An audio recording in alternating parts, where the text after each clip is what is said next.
এর খাজনা এবার একসাথে দিতে হবে। ওইটুকু জমিতে কতটা ফসল হবে বল তুই? আমরা তো নিজেরাই খেতে পারি না, তার উপর জমি বাড়ি কেড়ে নেওয়ার হুমকি দিয়ে গেল। কি যে হয়! এটা কি মগের মুল্লুক নাকি? উনি বেশি বাড়াবাড়ি করলে আমরা কাজীর কাছে যাব, আমরা বিচার চাইবো। তা হয় না রে মা, তা হয় না। মহাজন পাজি লোক, তার বিরুদ্ধে কেউ কথা বলবে না। শুধু পড়ে পড়ে তার অত্যাচার দিনের পর দিন মুখ বুজে সহ্য করতে হবে আমাদের। বাবা, এবার বলি কি, ধানের চারার তো অনেক দাম। আমরা বরং এমন কিছু চাষ করি যাতে ফলনও ভালো হবে আর দামও ভালো পাওয়া যাবে, নয়তো যে আমাদের বিপদ হয়ে যাবে। কি করবি তুই?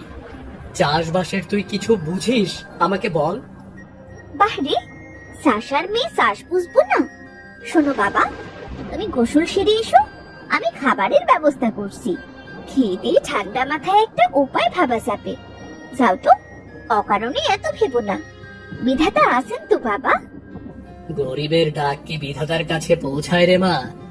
নয়তো 2বার করে এত যত্ন নিয়ে ধান চাষ করলাম, কি পেলাম বলতো মা? এত কথা বললে যে খাবার ঠান্ডা হয়ে যাবে বাবা। তুমি যাও তো, বৃষ্টি নামলো বলে। টানা কয়েকদিন ধরে ঝুম বৃষ্টি পড়লো। হাসির বাবার নিচু জমিতে পানি থই থই করতে শুরু করলো।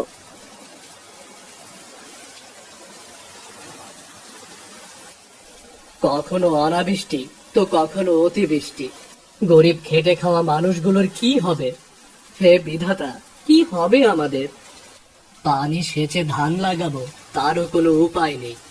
অন্যেরা নিজেদের জমির মধ্যে দিয়ে তাদের সেচের পানি যেতে দেবে না মা, ওদের তো ক্ষতি হবে। কি করব এবার আমি, বল? ও বাবা, তুমি এসেছো? এসে মন খারাপ করে বসে আছো? জমিতে তো চাষ দেওয়াই আছে, তাহলে অত কি ভাবছো বাবা?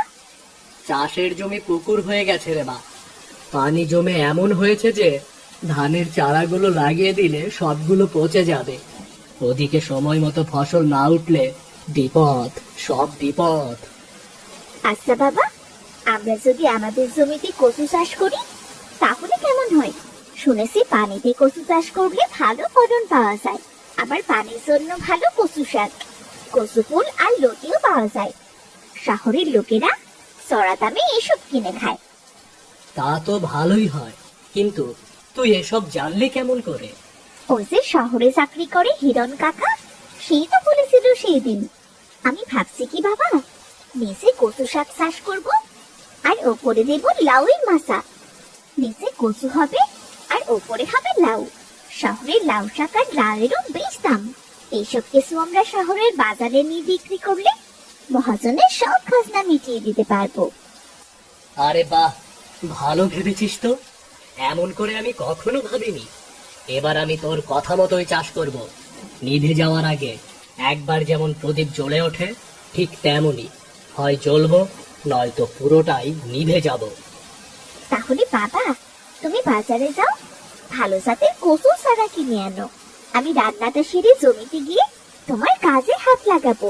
তা বেশ, আমি এক্ষুনি যাচ্ছি।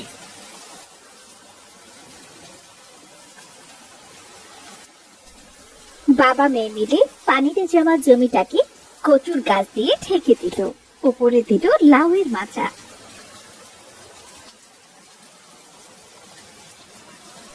আরে বাপ রে, এক জমিতে 2 চাষ, সে কি আবার হয় নাকি?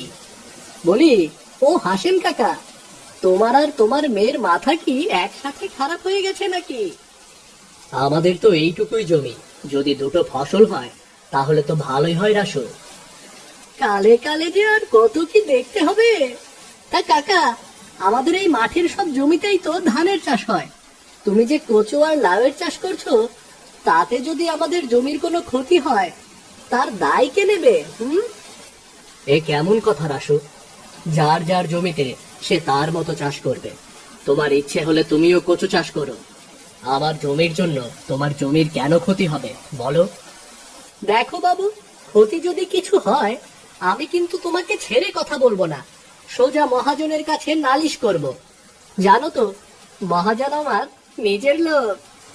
আমার কথা শোনো রাসু, তোমার বয়স কম, অভিজ্ঞতা